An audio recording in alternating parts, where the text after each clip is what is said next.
Hi, Chariho. It's Cory Doctorow, and Ms. Manning asked me to say a few words to you about my novel Little Brother, as befits its status as your One Book, One School this year, which I'm very honored about. So, I wrote Little Brother a long time ago now, and back in 2006, 2007. And at the time, I guess a lot of people asked me, well, aren't you worried, the war on terror is going to end and all this stuff will become kind of stale after a while? And unfortunately, so far, it shows no sign of that happening. It seems like we're living in a kind of permanent war, which I think is a real problem. Usually, wars are fought against enemies. There's an army on one side, an army on the other side, and you go to war against them and you fight them, and you win or you lose. But terror is not an enemy. It's not an army. It's not a country. Terrorism is like it's an abstract noun. And I don't think we can win a war on abstract nouns. I mean, we've been trying to win the war on drugs and the war on poverty for a long time, and neither of those wars have been very successful because abstract nouns, like, they don't sit down and sign, peace treaties.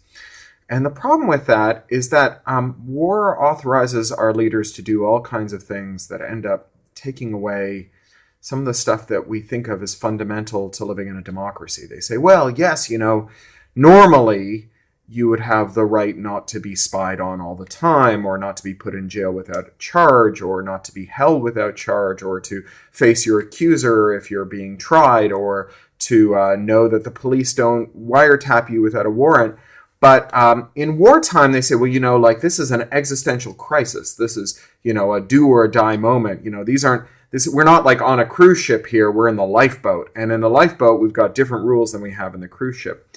The problem is that when you're in a state of permanent war, the new normal becomes lifeboat rules. So, for example, I live here in the United Kingdom. This is my office here in the United Kingdom. And here in the United Kingdom, we've just passed a law that says that if you're suing the government because they kidnapped you and sent you to be tortured by Middle Eastern dictators, the government doesn't have to show you what evidence it's presenting to the court in its defense. It can just show it to the judge secretly.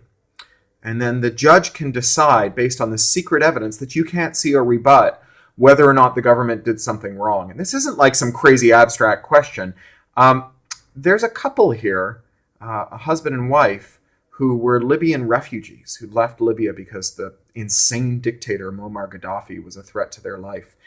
And while they were traveling outside of the United Kingdom, spies from Britain kidnapped them and sent them to this crazy dictator, Muammar Gaddafi, who tortured them for years. And they weren't just like any couple. The woman was pregnant at the time. She had her baby in Libya after being deported illegally to Libya, kidnapped illegally to Libya. And this couple, they want to sue the government for, breaking the law. And the government says, well, if we showed you all the reasons we had to believe that it would be the right thing to do to, like, kidnap you and send you to this insane dictator, we would give aid to the enemy. We're at war.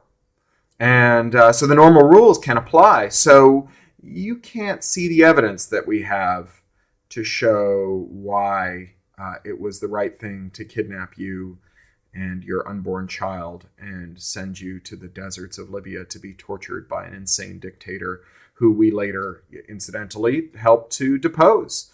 And that's the problem with the permanent war footing. When you're on permanent war footing, all bets are off. All the stuff that we think of as vital to life, liberty, and the pursuit of happiness gets temporarily suspended, but that temporary suspension goes on forever and ever. So that's the context in which you find yourself reading Little Brother half a decade after it was written. A world permanently at war, with an enemy that can't be defeated, and so permanently embroiled in a war that we can never win, that will never end. And, the character in this book, Mikey and his friends, they're embroiled in adventures with the government that really revolve around the things that Americans and Western democracies are supposed to hold dear.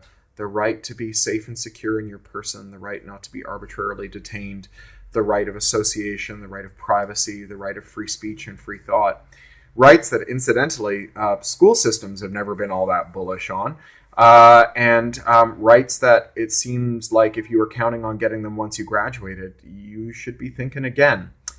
It is never too early to start thinking about how important these rights are, and it's never too early to start fighting for them. Kids are the beta test group for the police state. All the stuff that we have in the wider world that takes away our liberty, spying on internet connections, making people wear tracking cuffs if they're suspected of crimes, putting CCTVs everywhere, restricting your free speech and your freedom of movement.